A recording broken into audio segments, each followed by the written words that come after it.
Hello दोस्तों, स्वागत है आपका अपने यूट्यूब चैनल आर्ट्स की दुनिया पर। और हमेशा की तरह मैं हूं आपके साथ आपका दोस्त और होस्ट प्रियव्रत सिंह। तो दोस्तों, आज का जो वीडियो है उसमें हम डिस्कस करेंगे पॉलिटिकल साइंस सब्जेक्ट के बारे में। तो ऐसे साथी ऐसे लोग जो बीए फर्स्ट ईयर में हैं और पॉलिटिकल साइंस सब्जेक्ट में जिन्होंने इंडियन कॉन्स्टिट्यूशन लिया हुआ है, उनके लिए ये वीडियो आज मैं लेकर आया हूँ। तो दोस्तों, इस वीडियो में आपके लिए बताऊँगा कुछ ऐसे इंपॉर्टेंट क्वेश्चंस जो आपके अपकमिंग पेपर्स में आ सकते हैं। और ये क्वेश्चंस इस तरह से डिज़ाइन किए हुए हैं दोस्तों कि एज इट इज़ क्वेश्चंस आपको पेपर में देखने को मिल सकते हैं। और पिछले साल जो क्वेश्चन पेपर आए थे, पिछले साल जो पेपर हुए थे वेरियस यूनिवर्सिटीज़ में, जैसे अगर मैं आपको एग्जांपल दूं बरकतुल्ला यूनिवर्सिटी का, तो उसमें जो क्वेश्चंस आए थे एज इट इज़ दोस्तों यहाँ से आ गए थे। तो मतलब बहुत इंटरेस्टिंग वीडियो आपके लिए हो सकता है, बहुत हेल्पफुल वीडियो आपके लिए हो सकता है। इसलिए मैं आपसे गुजारिश करूंगा कि आप वीडियो को पूरा देखिएगा और जो भी वीडियो से रिलेटेड आपके डाउट हो आप कमेंट कर सकते हैं। और अगर आप इस चैनल पर नए हैं तो आप चैनल को सब्सक्राइब भी कर सकते हैं, सो दैट आप किसी वीडियो को मिस ना कर सकें। बहुत सारी चीज़ें आपके लिए मेरे चैनल पर मिलती रहती हैं। तो आइए शुरू करते हैं बहुत जल्दी से आज का वीडियो। तो दोस्तों, आप देख सकते हैं लिखा हुआ है यहाँ पर यूनिट 4 और बता रहे हैं आपके लिए ऊपर रेड कलर में BA first year paper 2 political science. Paper 2 से मतलब पॉलिटिकल साइंस से मतलब मैं आपको बता चुका हूँ साथियों। पॉलिटिकल साइंस पेपर 2 में आपका जो सब्जेक्ट आएगा वो आएगा इंडियन कॉन्स्टिट्यूशन, जिसको शॉर्टकट में आप बोल सकते हैं आईसी।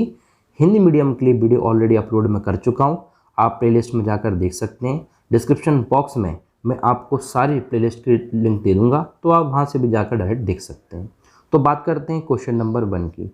क्या लिखा हुआ है? क्वेश्चन नंबर 1 पर लिखा हुआ है आपका right about the organisation and jurisdiction of the Supreme court.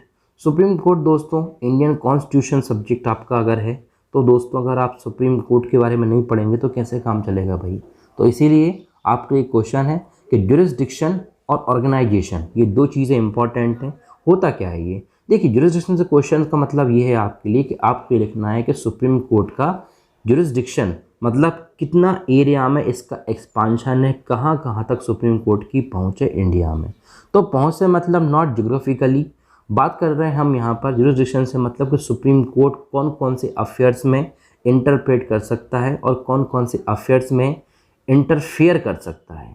तो जैसे आपने सुना होगा ऑर्डिनल जुरिस्डिक्शन होता है, एपिलेट जुरिस्डिक्शन होता है, ये सभी इस चीज़ में काउंट होंगे। अगर आप फिर भी कंफ्यूज अगर हो, आपको नहीं मिलता है, तो आप सिंपली कमेंट कर सकते हैं, मैं आपके लिए इस पर एक वीडियो बनाकर दे दूंगा, नोट्स दे दूंगा।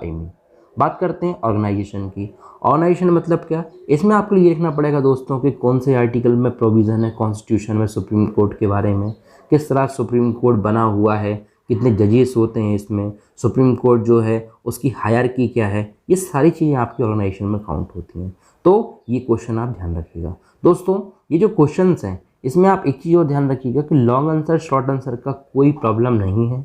देखिए, डिपेंड करता है क्वेश्चन कैसा पूछते हैं वो आपसे।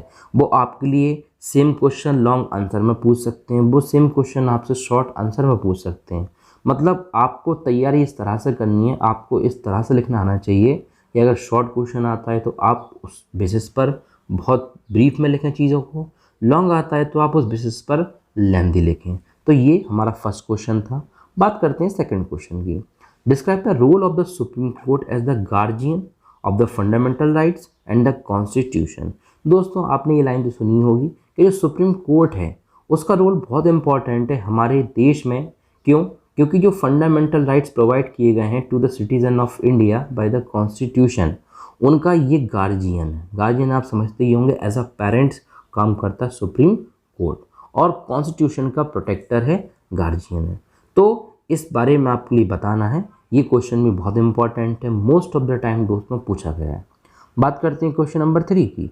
Explain the constitutional provisions regarding the high courts and it's जजेस। अब यहाँ से थोड़ी सी कहानी बदल गई है दोस्त। कहानी बदल गई है इन द सेंस कि आपको स्टार्टिंग के 2 क्वेश्चंस में सुप्रीम कोर्ट के बारे में क्वेश्चन आया है। अब जो नेक्स्ट क्वेश्चन होगा वो हाई कोर्ट्स है और जजेस के बारे में। तो दोस्तों, हाई कोर्ट भी एक बहुत इंपॉर्टेंट रोल प्ले करता है, आपको पता होना चाहिए कॉन्स्टिट्यूशनल प्रोविजंस क्या हैं, कौन कौन से आर्टिकल्स में हाई कोर्ट के बारे में बताया हुआ है। आप लिख सकते हैं कि टोटल हाई कोर्ट्स कितने इंडिया में, ऐसे क्वेश्चन आते हैं उनके आंसर्स में। मतलब कई चीज़ें मिल जाएंगी साथियों आपके लिए। अगर आप चीज़ों को सर्च करते हैं, आप चीज़ों को देखते हैं, पढ़ते हो, तो मुझे नहीं लगता कि बहुत टफ है आपके लिए। बात करते हैं क्वेश्चन नंबर 4 की। Analyse the organisation, work and rule of the Election Commission of India. तो दोस्तों इलेक्शन कमीशन ऑफ इंडिया, जैसा कि आप जानते हैं कि इलेक्शन कराने के लिए इंडिया में ये बॉडी रिस्पॉन्सिबल है। और अब क्वेश्चन इसमें ये आ सकता है कि कैसे इलेक्शन कमीशन बनता है, उसका वर्क क्या है। वर्क से मतलब यहाँ पर फंक्शंस भी पूछ सकते हैं आपसे, तो डोंट बी कंफ्यूज डियर। अगर आपके लिए फंक्शन से क्वेश्चन आता है तब भी यही बात है, वर्क से क्वेश्चन आता है तब भी यही बात होगी। रोल से मतलब दोस्तों इलेक्शन कमीशन का रोल क्या है, कॉन्स्टिट्यूशनल रोल क्या है इसका, क्या वाकई में इलेक्शन कमीशन एक इंडिपेंडेंट बॉडी है। तो ये चीज़ें आप खुद से ही पूछ सकते हैं और खुद से पूछ सकते हैं, मतलब कि आप जब चीज़ों को पढ़ेंगे तो आपको क्लियरिटी हो जाएगी। दोस्तों ये वीडियो शॉर्ट है, इसलिए मैं बहुत ज़्यादा आपके लिए चीज़ों को नहीं समझा रहा हूँ। मैं फिर से आपसे बोलूँगा, अगर आपको डाउट है तो आप कमेंट कर सकते हैं। डेफिनेटली मैं एक एलाबोरेट वीडियो पोस्ट कर दूंगा सो दैट आपको हेल्प मिल जाएगी। बात करते हैं क्वेश्चन नंबर 5 की। Describe the composition of union Public Service commission and SPSC यानी कि स्टेट पब्लिक सर्विस कमीशन। देखिए आप अगर आर्ट्स के हो ना भाई, तो आपको पक्के मालूम होगा UPSC के बारे में और SPSC के बारे में। तो दोस्तों UPSC और SPSC की कंपोजिशन क्या है, मतलब ये कैसे बने हुए हैं, ऐसे कौन से आर्टिकल हैं जिसमें UPSC का प्रोविज़न है कॉन्स्टिट्यूशन में, क्या करता है UPSC, किस तरह से एग्ज़ाम्स कंडक्ट करता है। आप लिख सकते हैं इस क्वेश्चन के आंसर में, अगर ये क्वेश्चन आता है तो, कि IAS की सर्विस क्या होती हैं, IPS की क्या होती हैं, IFS की क्या होती हैं। Similarly state public Service commission को आप जानते ही हैं, जैसे कि MP में अगर आप बिलोंग करते हो तो MP PSC है। If you belong to Maharashtra तो आपने सुना होगा महाराष्ट्र पब्लिक सर्विस कमीशन।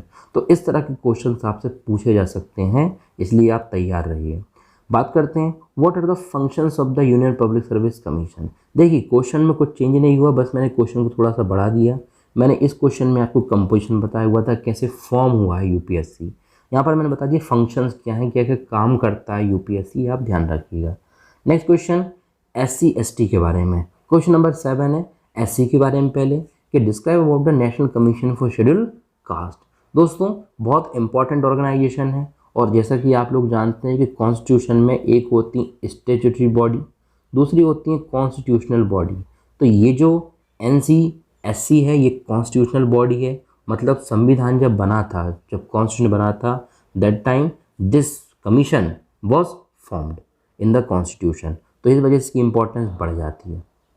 बात करते हैं national commission for schedule caste की। यहाँ से क्वेश्चन आ सकता है, इसको डिस्क्राइब कीजिए। तो आपको पता होना चाहिए कौन कौन से आर्टिकल में प्रोविज़न है। पहले SC और ST के जो कमीशन है वो एक ही कमीशन थे, मतलब उनके लिए आर्टिकल सेम था, फिर उनको डिस्ट्रीब्यूट किया गया। ऐसे क्वेश्चन आ सकते हैं।